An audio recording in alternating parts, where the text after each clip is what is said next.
Hey, Kathy, guess what? What, Carrie? Great news. We have hundreds of items on our floor drastically marked down, up to 75% off. We have never had a sale like that. Never. But here's the bad news. Yeah? A lot of these items are one only, so you gotta get them while you can.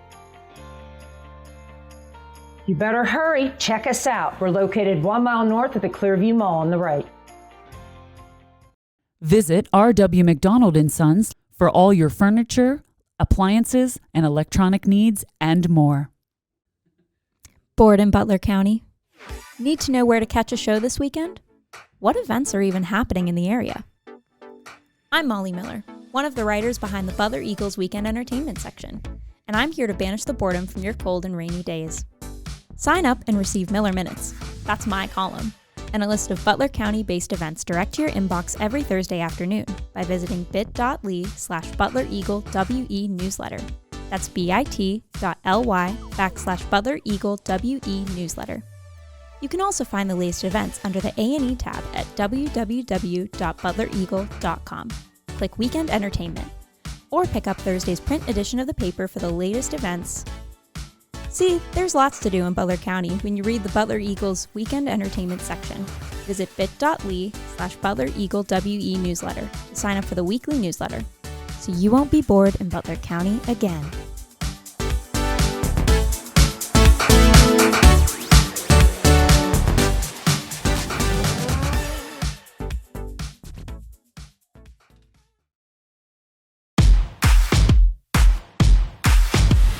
Hello, and welcome to this season of Alter Eagle.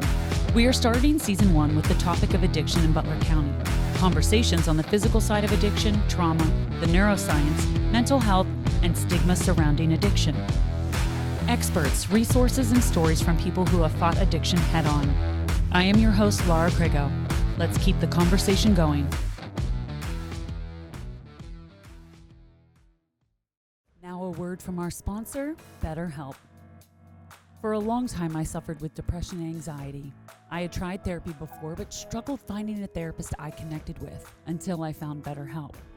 That's why I am so excited to share BetterHelp's mission to make therapy more affordable and more accessible, because finding a therapist can be hard, especially when you're limited to the options in your area. BetterHelp is a platform that makes finding a therapist easier because it's online. Remote therapy sessions, and by filling out a few questions, BetterHelp can match you to a professional therapist in as little as a few days. It's easy to sign up and get matched with a therapist. Click the link in description and receive 10% off your first month of BetterHelp. And by clicking that link, you support this channel. Plus, you can easily switch to a new therapist at no additional cost without stressing about insurance, who's in your network, or anything like that. I was struggling for a long time, and BetterHelp was where I found my therapist, Whitney, who I still see weekly for almost 2 years now. So, if you're struggling like I was, consider online therapy with BetterHelp. Click the link in description or go to betterhelp.com/altereagle. That's betterhelp.com/altereagle. There's no better time than now to start your mental health journey. Thank you again, BetterHelp, for supporting this channel.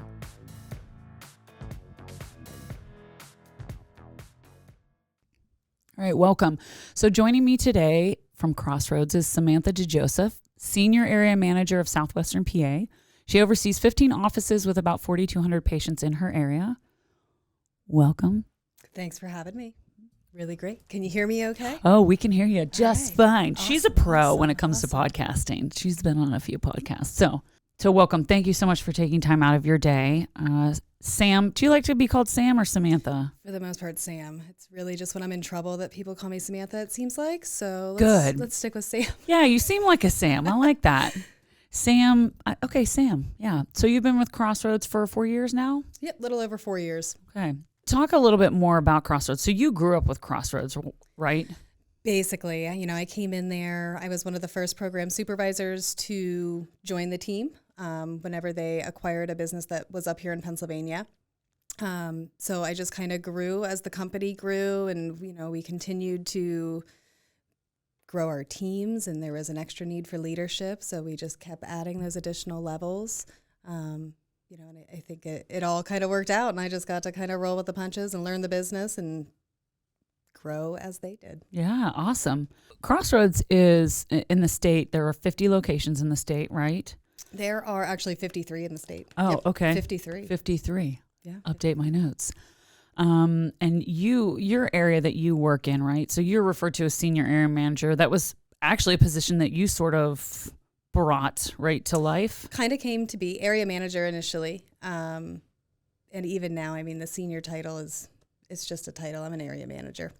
I have peers. They do the same stuff as I do. So, it's one of those things. Like I said, it was a need. We had more people joining our teams. We went from just kind of having some front office staff to having care managers, which are there to help the patients. And so we added, I don't know, like 10 easily 10 people overnight whenever that first came to be. And there was a lack. So we had to come up with another level of leadership. That's exciting. Tell us who you are. So Crossroads, we do office-based opioid treatment. So we are using medication-assisted treatments. We're prescribing primarily buprenorphine products. It can be an oral tab, or it can be a monthly injection is what we're doing. So, it's an alternative to inpatient. It's a little bit more affordable. It may not be for everybody, but it is a great choice for many. It's kind of meets people on their terms, if you will. And then just depending on what they have going on, we might see them once a week. We might see them once a month. If they need us, we want to be there in front of them as much as possible. So that's kind of us in a nutshell. Yeah, I mean, you're giving people the opportunity to provide for their family still, right? A lot of people yes, aren't able to just go away for however long. And again, you said affordable. Laura, seriously, get it together. I was trying to say affordability, and I don't even know if that's a word or if I said it right. It is. But it's a big word, though. It's a big word. It's a big word. That's the thing with words. I'm supposed to be able to say words much easier. Much easier. I can't even say easier. What's going on with me today? We talk a little bit about Narcan. But we do keep Narcan in all of our offices for anybody. The patients that we're serving, they may need it for a friend of theirs. They're not actively using anymore, but they know people who are. So they may need to have access to it. We got this handy dandy. Actually brought some for me today. Brought some. There's 2 of them in every box. I would say carry both of them because a lot of times you're going to need more than one. But yeah, so we have them in our offices. Anybody that, maybe they're still actively using and they're just, in the beginnings of everything and trying to get it together. And that way they're able to have it, take it home, give it to somebody, a loved one that they live with, or their roommate or somebody that they're using with, just because they can't use it on themselves. So you got to remember to give it to somebody else. And then even for the loved ones that are coming in with our patients, they're worried. They want to make sure that they have something on hand, God forbid something would happen, even though they're on the path of recovery, but sometimes that can take a turn for the worse. Yeah. Other times, it's goes great.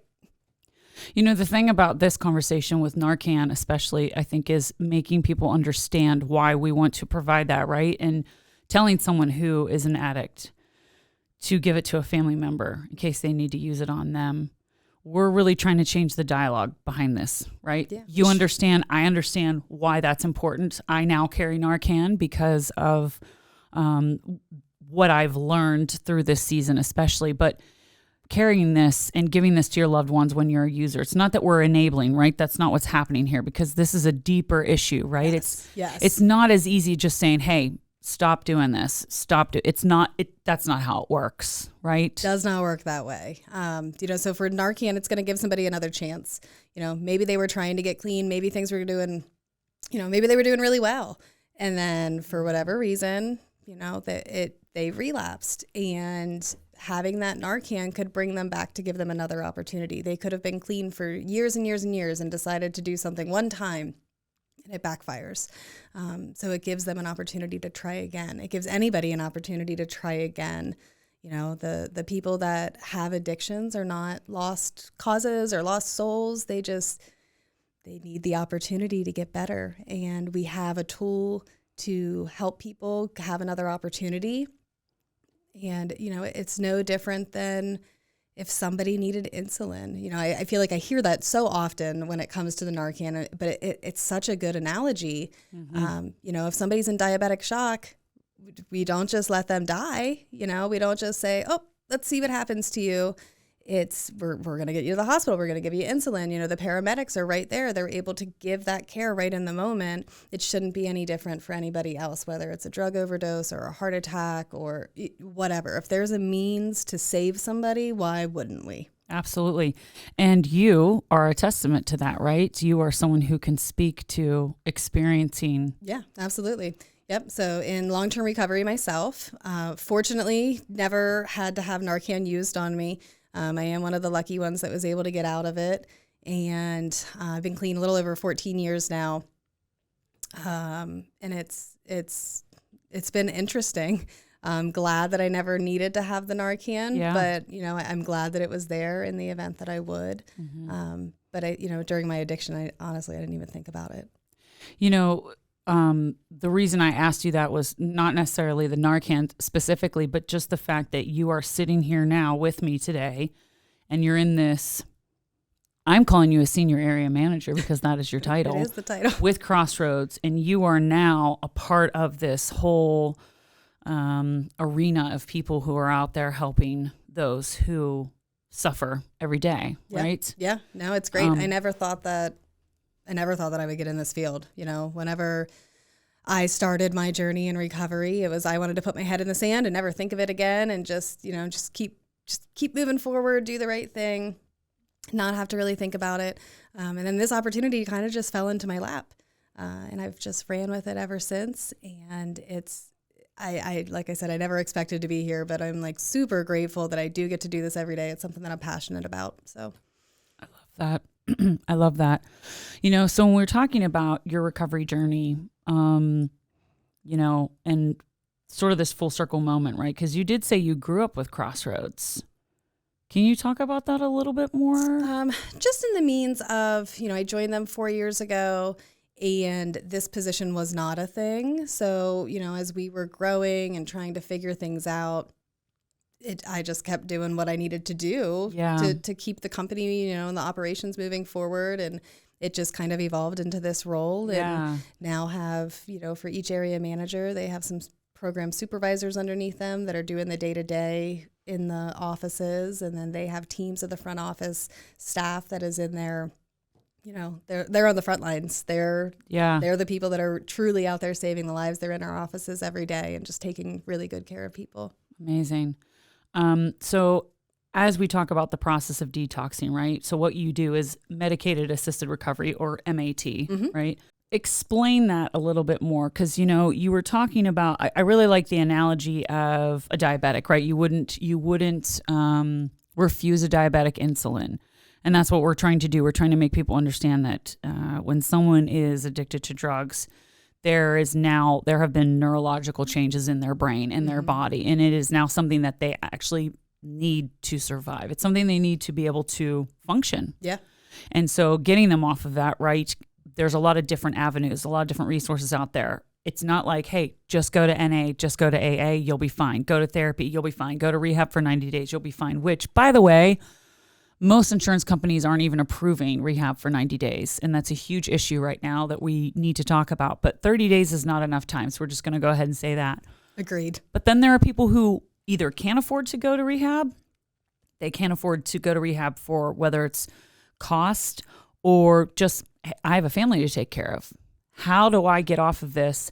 And we want to talk a little bit more about why medicated assisted recovery is so important in that process. Yeah, for sure. So I will say that there are times that you need to be in a supervised area and have that medical care there to be able to go through the detox. In some cases, though, when you're coming off of opiates, if you can get yourself into the withdrawal state, and it takes a while. I always tell people, wait and then wait some more, Because even though you feel like you can't take it any longer and that you feel just awful and your body aches and you're sweating and you just feel like you have the worst flu in the world, you have to wait longer, especially now with fentanyl being out on the streets and just being such a recurring issue that doesn't seem to go away. So to be able to get yourself to the point that you're in enough withdrawal, which means enough of these opiates have moved off of those receptors in the brain. And it allows then for the medication to get into your system and it binds to your receptors, which I know you've spoken to. I can't think of his name right now. Dr. Brophy? Yes. So I know he's able to explain that a whole lot better than what I can. But basically, you got to get to the point that the medication can work in your brain. So that's just kind of, you got to get started on it. And that's where we come into play. Yeah. We, medicated assisted treatment, outpatient-based program. I did have 52, so in 53. See, I thought I had that. I just pulled the 53 off of our website. Amazing. Referrals from Geyser, a lot of people. At one point, something was brought up like homeless to executives. When we're talking about people in our community who are suffering with addiction, it's not just the people that you see on the street, right, that are homeless. Definitely there are not. a lot of people who are working.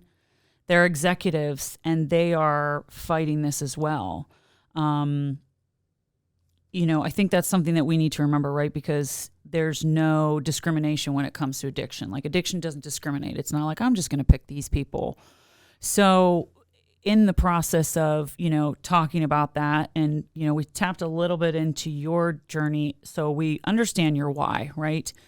Obviously, you said this was something you never thought you would be doing. You shared a little bit of your journey to come here, right? So you're not originally from Butler. I am not. No, I grew up in central Pennsylvania, just outside of Harrisburg. Okay. And how old were you when you first kind of started? Would you say it was like experimenting as a teenager, like a lot of teenagers do? Yeah, I think there was a level of experimentation. It wasn't anything, like it would be like the occasional, we're going to just go out and party for the weekend. Opiates were never really on my radar. It really wasn't a thing while I was in high school. It came to be afterwards. So after graduation, it was starting to come into our high schools. But it made its way into my friend group, and I had said no for a really long time, so quick side story. I was about 10 years old, and my older sister, who's 8 years older than me, received a phone call that one of her really good friends had overdosed, and it was Halloween. And I just remember sitting there and being like, what, like, why? It was my first experience with even hearing anything about a drug overdose. And then you fast forward 10 years and I'm walking into rehab for the very first time.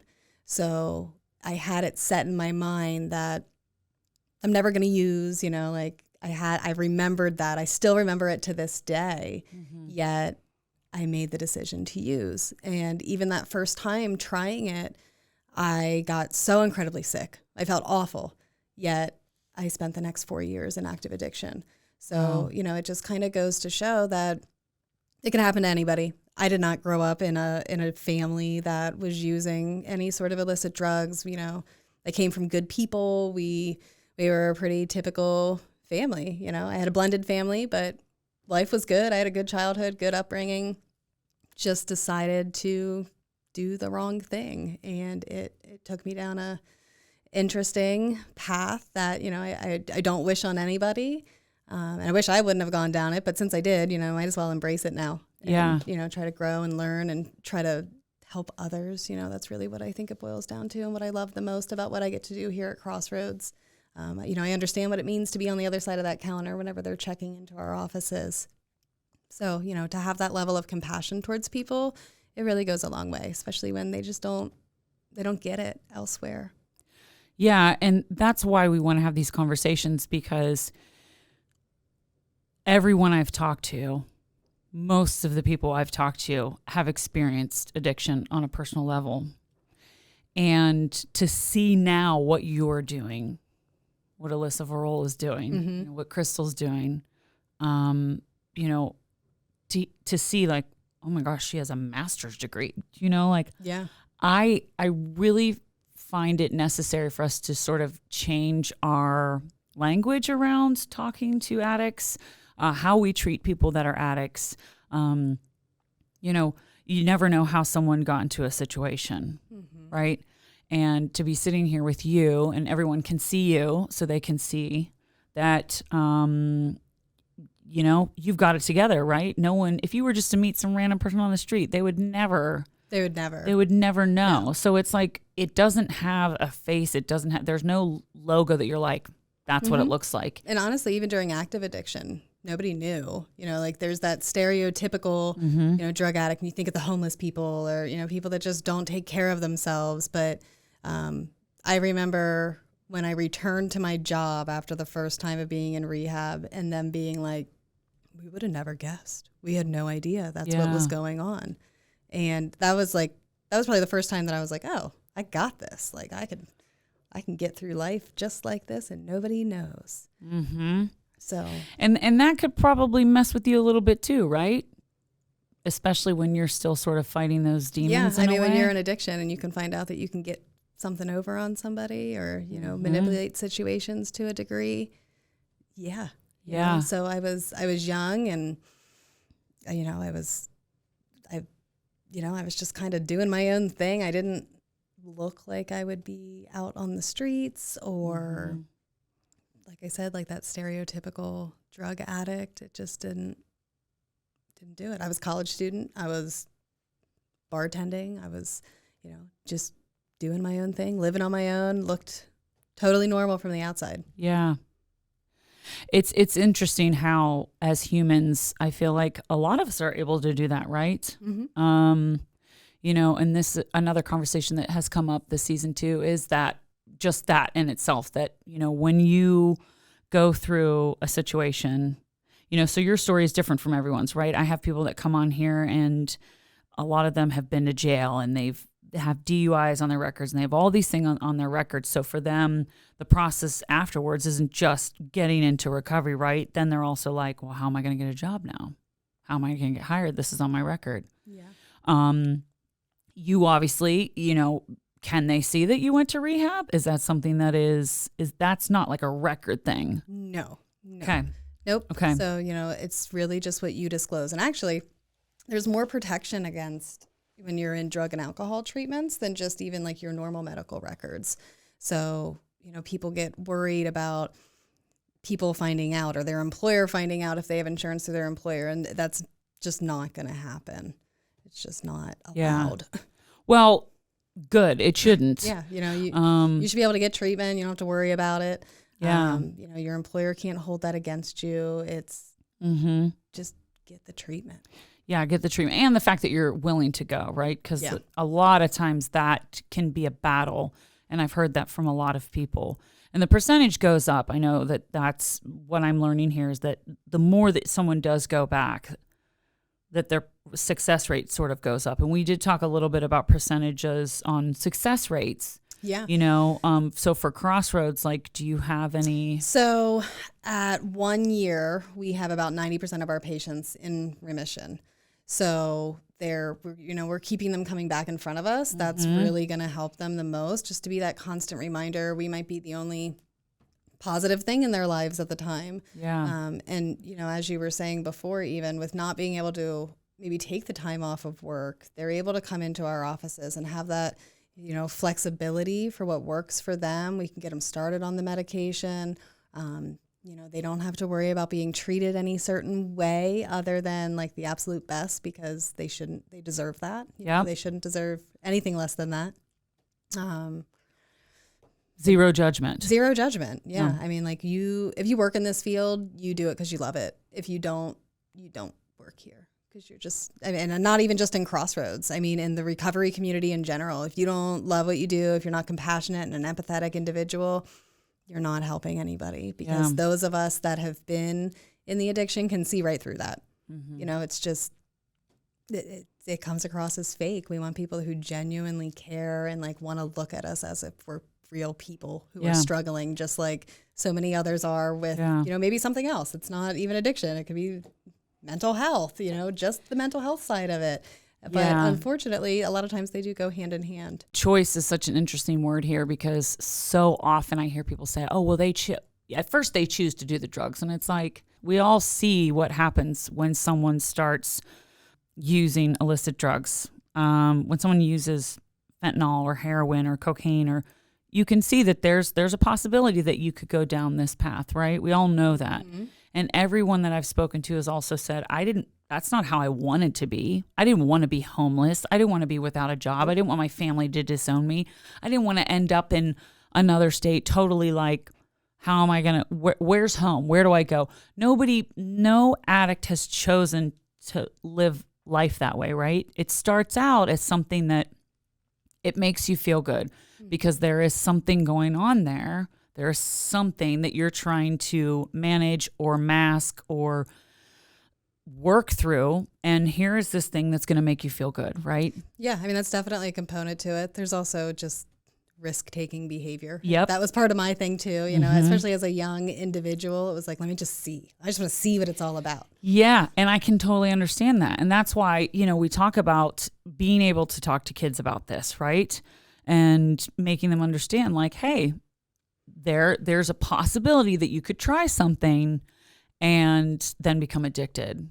And then your body is going to get to a point where, well, the amount that you've been using isn't going to be enough. Mm-hmm. So then you're going to have to use more and more and more and more. And then that's where things start to go downhill, right? Yes. So thank you for sharing that too, because that's an important point. And I don't think anyone's brought that up yet. That, it is almost this like risk-taking behavior, right? Mm-hmm. And then you're like, I kind of want to do something. Because maybe everything else that you do in life is you do everything the way you're supposed to. Yeah, and I mean, if you think about teenagers even, they have very little in their control. They like to think that they do, but at the end of the day, they know that they don't. So when you're with your friends, when somebody says, hey, try this, it's just easy. Hey, let me just see what this is all about. Yeah. And, maybe they've never even thought about being depressed or having anxiety or like any of the mental health stuff. They just want to see, some people are adrenaline seeking. So, it's just, you never really know. And maybe you don't become addicted the first time, but, maybe you did choose to use it for the first time because unless somebody's forcing it into you, you did make that choice. Mm-hmm. But then what? That's the tricky part. Like, I had said previously, the first time I ever used, I got so incredibly sick. It's just like, if you've ever been prescribed after like a surgery, if you get painkillers, I know when I got my wisdom teeth out, I couldn't even take the painkillers because it just turned my stomach and I just got an upset stomach like right away. It made me feel nauseous. And same thing happened the first time that I tried heroin, yet I went back. I don't have an answer as to why. To this day, it doesn't even make sense. Why would I go back to doing that after it made me so sick? But I did, and I wish I could explain it. But, it kept me going back for almost 4 years. There was still a curiosity, right? Maybe there was just a curiosity there, and we can't explain it. A lot of times we can't explain why we do the things that we do. No, and especially, one of the big things that I like to bring up is teenagers these years. It's so normal for a teenager, I was experimenting, wasn't opiates at that point in time, but there was always weed around. There was always cocaine floating around. It was, Adderall pills and, just whatever pills could come into the school. But as a kid, you don't always think, just in general, you just don't always think. Yeah. So, you try these things and it's nothing, way back when it was like, hey, try this cigarette. But now it's like, hey, try my vape pen. And I would like to say majority of the time it's not going to be a problem, but we're continuing to see that it is a problem.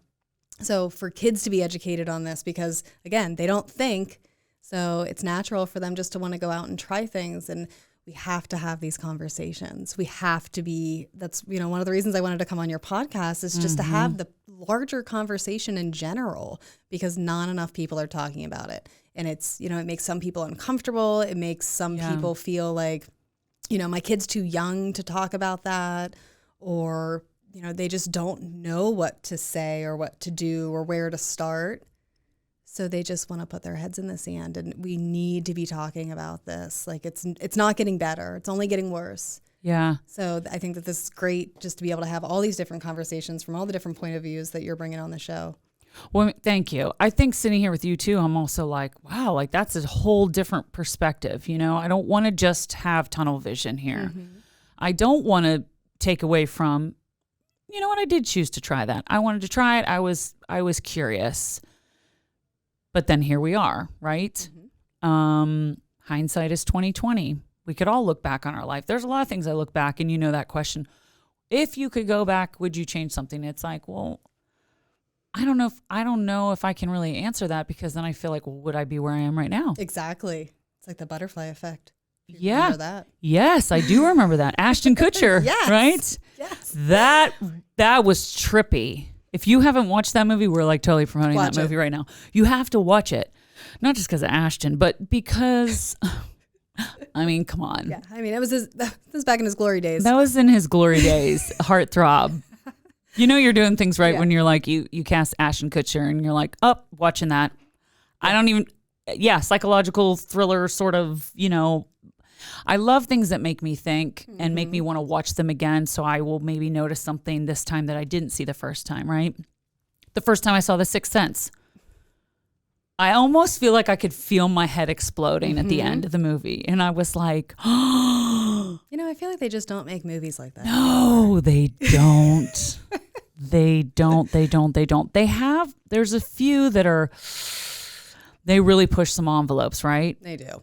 And you're like, did we have to go there? Yeah. Like, did we have to go that far? I don't know if we had to go that far. Some of the cool stuff, though, I have seen a lot of TV shows lately that are really talking about the addiction side of things. Yes. And whether it's documentaries or just general shows, I don't know what you want to call them. Not sitcoms, but just like...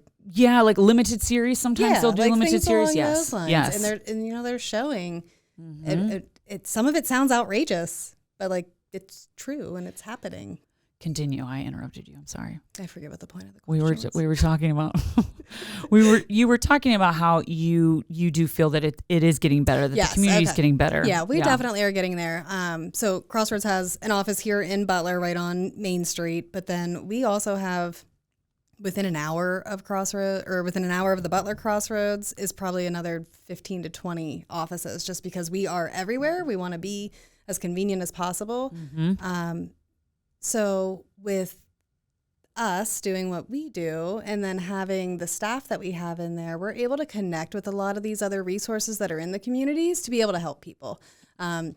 So when that person's coming into our office and they're just like, you know, I'm trying, I'm working, but I can't find a ride, or I'm in this really bad relationship, or there's so many other things that end up coming together with addiction that's not addiction. It just, it's, you know, it's like a symptom of it, if you will.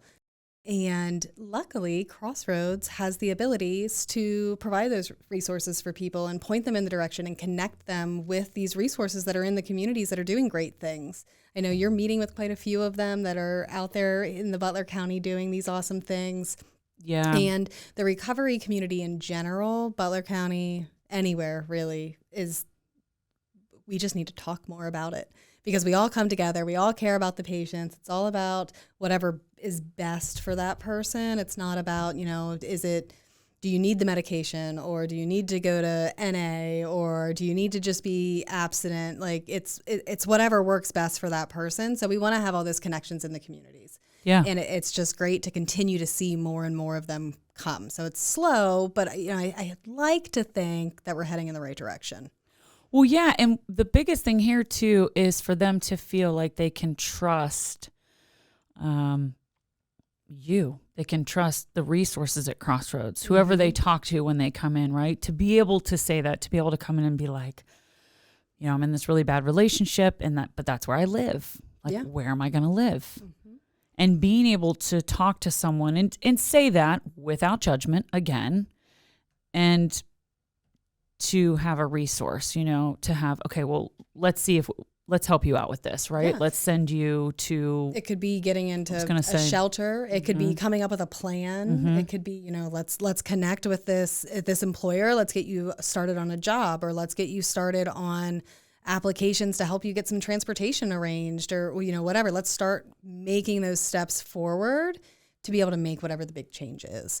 And we just want to meet people where they're at, so they may not be ready to make a change. They may communicate something with us and we can say, well, we got this resource, and they may say, now's not the time. I can't do it right now for whatever reason.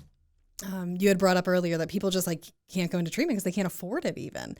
And it could be because they don't have the health insurance, or it could be because they can't afford to take the time off of work because they got a family at home and they have things to do. And like, what do you do? And that is a problem. There's not enough rehabs, inpatients or outpatients that can help balance the family component to it and, maintaining a job and whatnot. So, another perk of doing the medication assisted treatment or outpatient based services, whether it's with Crossroads or anybody else, you're able to still do all those things in your life, but you're able to be on the medication, which makes your brain happy. So you can focus on all the other stuff that you got to do. And then hopefully all those barriers that you keep running into, we're able to help you along the way, and you're able to get yourself to a better place.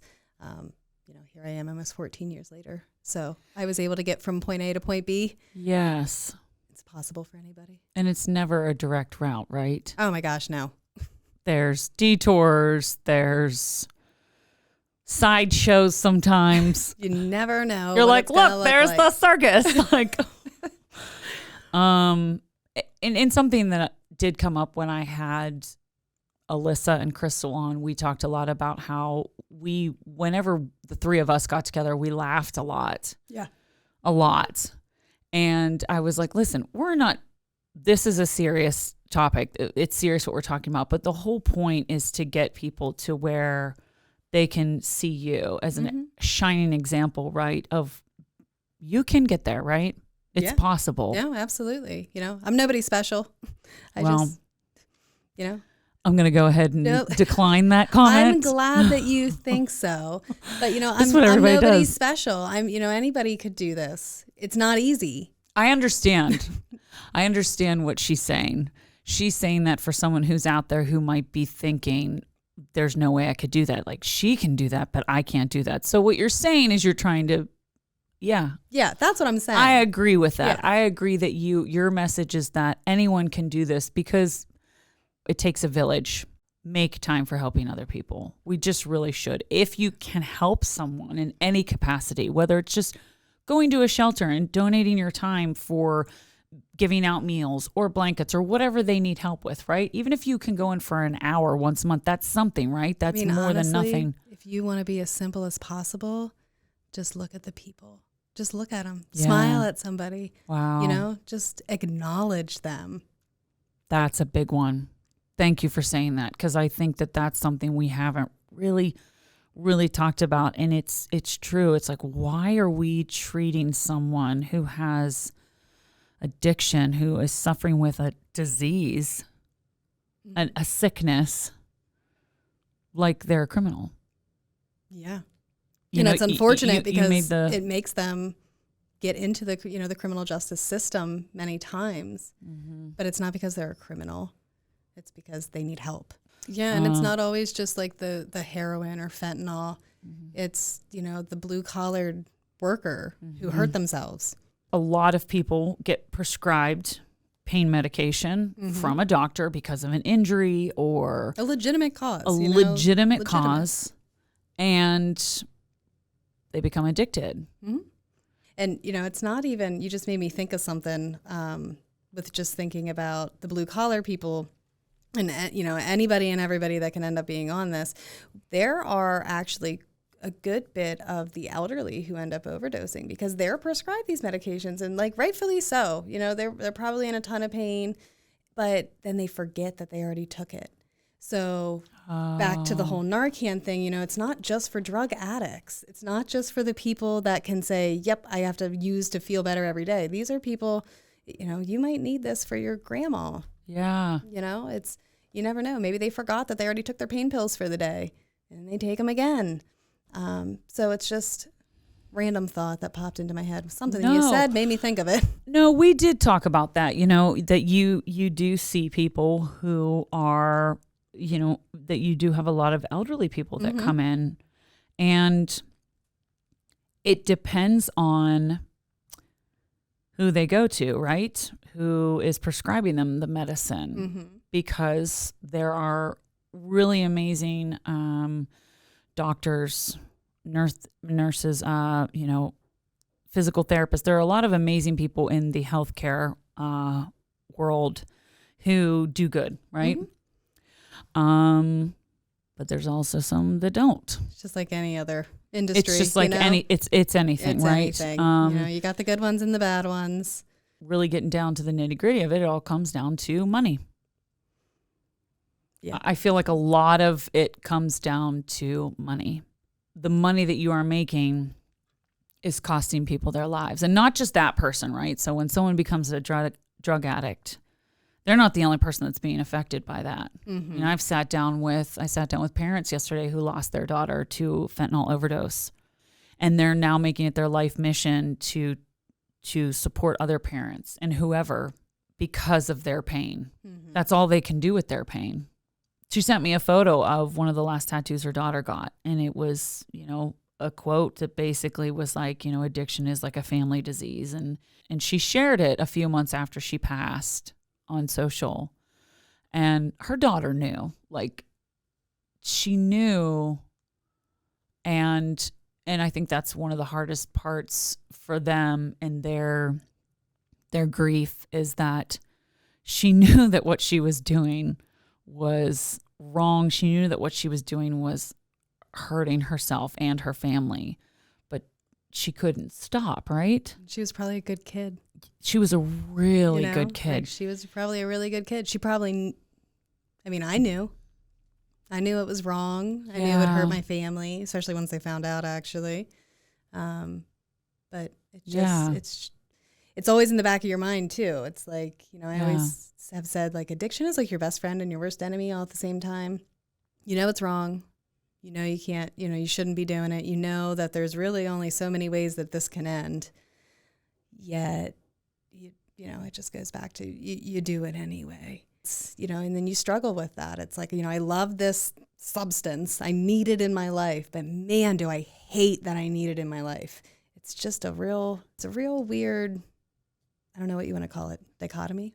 We want people to understand why medical assisted treatment, medicated assisted recovery, it's so important. Dr. Brophy made the comment that his brother wouldn't be here today if it wasn't for methadone. Mm-hmm. Someone brought up yesterday, Sherry Joe brought up yesterday, she said, imagine if we all, have you ever left your phone at home, right? Mm-hmm. And then you're like lost, usually in your car on your way to work, but the feeling that you have, right? Mm-hmm. There's like your body actually, you start to feel like an anxious sort of eager, I got to go back and how long is it going to be without it? Imagine taking that and amplifying it. Mm-hmm. That's what a drug addict feels. Oh my God, yeah. You're amplifying it probably by 1,000, right? Mm-hmm. Everyone who is listening to this right now can relate to that. Anyone could relate to that. I almost feel like we need a day to be like, hey, guess what we're going to do? We're all going to leave our phones at home. Mm-hmm. See how it makes you feel. Because that's honestly, I hadn't really thought about it that way. But that really is the feeling, Am I going to find my drugs again? Am I going to have anything to use? Am I, it's that state of worry almost. And nothing is really going to hurt us if we leave our phone behind. But when it comes to the addiction side of stuff, it's a lot for a person to even bear the weight, I guess. Because there are a lot of people who are just very set in their ways, very set in how they think and feel, and it's wrong and they shouldn't do it and they need to get it together. And it's like, it's not that simple. That's not how it works. Nope. And it's not about you having an opinion, right? We are giving you facts based off of literally research, and 90%, that's huge. Yeah, get them in treatment. 90%. That's huge. Who wouldn't invest in something like that, right? Yeah. And like I said, it's not easy and it takes time. Yes. But luckily the people at Crossroads are there. We want to see our people coming in. We don't care if they're doing really well or if they're really struggling. We are there. We like to practice harm reduction, which is part of what Narcan is. Mm-hmm. We want to be able to just continue to educate and encourage them and give them the resources and just be that listening ear. We might be the only caring face they see like ever. Yeah. So if someone is looking to, take the route of Crossroads, can they just walk in the door and just say, hey, I'm... Absolutely. We have a big team behind us. We always can call, people can call and get an appointment. If you call in and we can't get you seen right away in an office, we actually have this really cool thing called instant intake.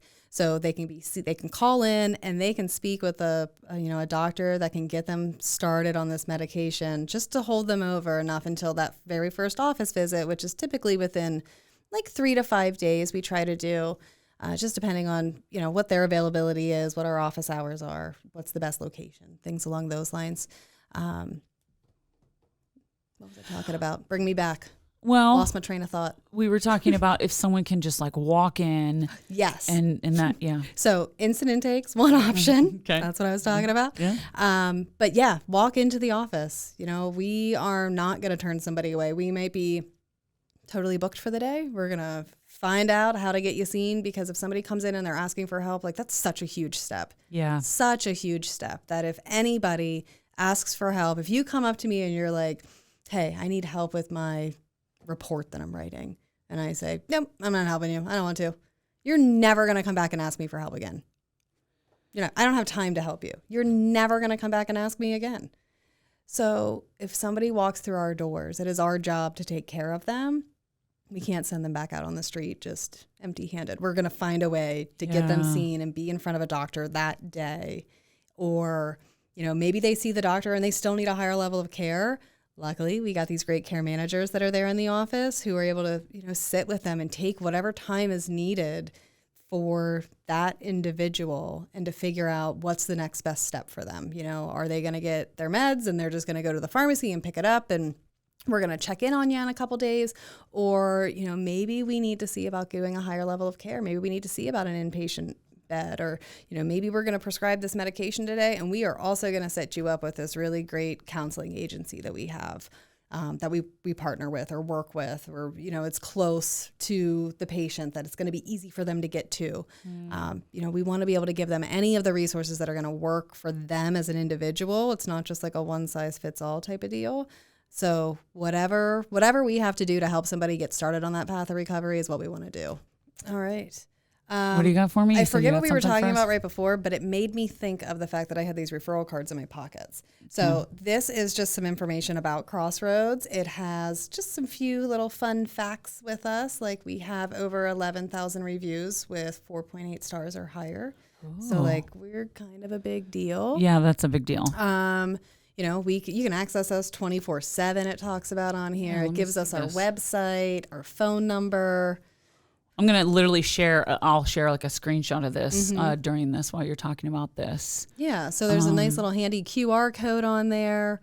CrossroadsTreatmentCenters.com. You can always find us at. But yeah, I'll give you those cards. You can kind of pass them around. You leave them places, just accidentally leave them on like a diner just table sit it down. Yeah, just, pass them around. Because like you were saying earlier, there's a lot of people that don't even realize who Crossroads is yet. Yeah. I will say yet. Because yet is the operative word. Yeah. So Crossroads is actually the largest centers of excellence in the state, which if people aren't familiar with the centers of excellence, it's something that Governor Wolf put into play a few years back.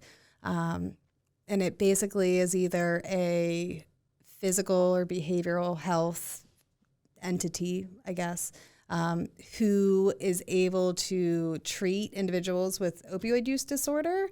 And they have to offer at least 3 things, which is the FDA-approved medication, which is what we do, and CRS services, which is a certified recovery specialist. So those are people who are in recovery themselves. They've been there, done that. They can really relate to people and just kind of be there for support and meet them really wherever they're at. And then to be able to have that access for 24/7 referrals, which we do because we have a call center that's always open. You can call, we can get you set up with services. And then we have the community engagement team that also kind of plays into that role because they're making those connections so we can do some warm handoffs.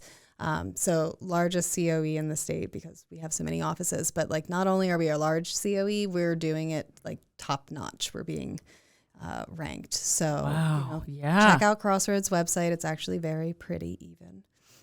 Oh yeah, they've got a good website. It's very user friendly, and there's a ton of resources on there too. There's a little area that's called patient resources, and you can literally put in your zip code and it will give you so many resources, like down to whatever specific, I don't know if you're looking for housing or food or transportation or counseling services or you name it, they got it on there. It's in any language you could think of. It's a good place to start. That's fantastic. So I have these cards, and yeah, now I am sitting here thinking, I'm like, where could I just be like, just like slide it down, just leave it behind in like an inconspicuous space, Yeah, somebody right. will find it. Stick it on a cork board. You never know. You never know. You never know. That's the thing about cork boards, right? You just don't know. You never know. We like to go out into communities, like actually in communities with like a wagon and harm reduction items and like personal hygiene items. Awesome.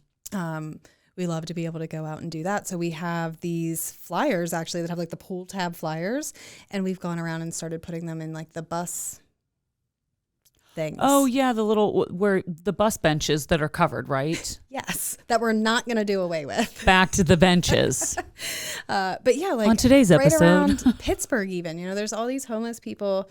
If they just call us, or walk into one of our offices, we can be the first step in the right direction for you, whether you have an address, a physical address or not, so we just want to be out in the communities and be easily accessible for people, regardless of where they're coming from or what their story is. Just make it through our doors, and then we're able to help you from there.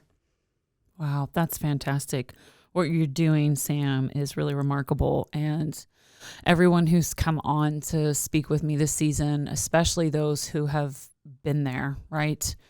I never want to diminish what your experience was. I don't think even trenches is even the appropriate word, right? To say probably what you went through. And then to look at your life now and where you are now, and what you're doing now, making a difference, helping people, in such a positive light too, to have a place that you could walk into. I mean, this says 24/7 patient access center. To have a number that you could call, if you are to see someone on the street who is homeless, like Sam said, look at them, smile at them, acknowledge them. Just a wave, even. Just give them a wave. Even a wave. I when I lived in New York and I would have someone ask me for money or whatever, I'd always offer to buy them food. Yeah. I'd always be like, can I get you something to eat? And I'd walk into a bodega, and I'd go in and I'd always get like a bottle of water.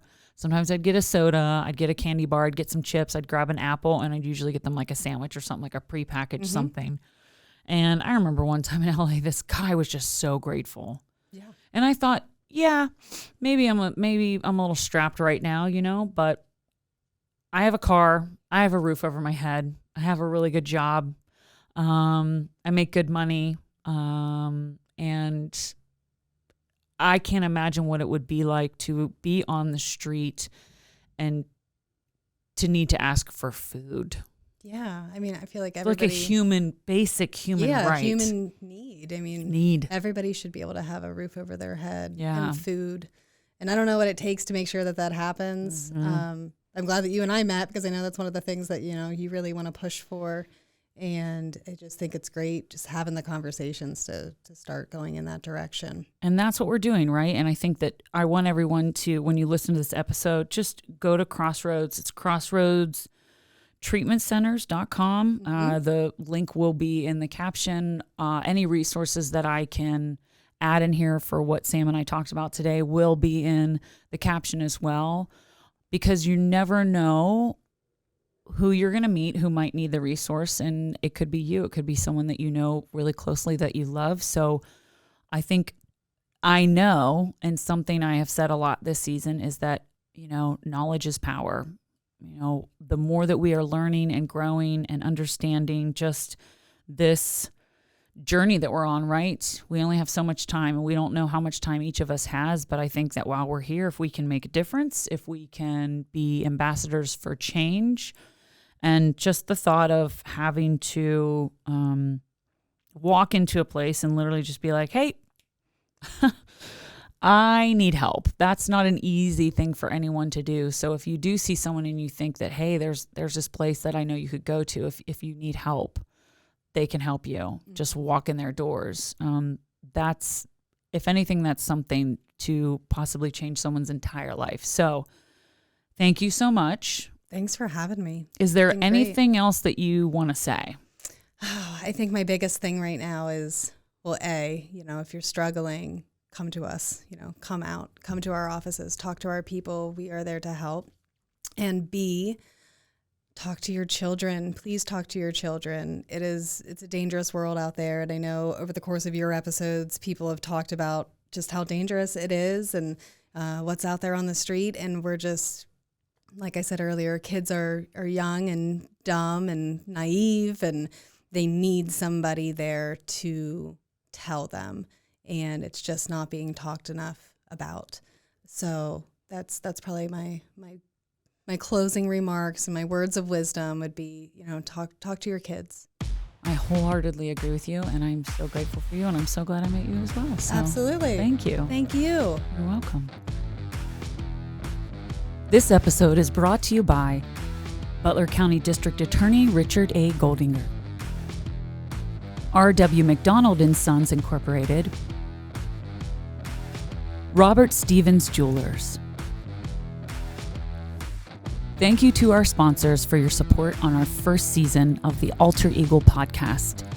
Be sure to click the link in bio for your discount for BetterHelp Therapy online. 10% off your first month. Thank you for tuning in to Alter Eagle. Join me every Monday for a new episode. Make sure to subscribe so you don't miss a single episode, and follow us on Instagram at Alter Eagle Podcast. Until next time, stay safe, stay hopeful, stay kind.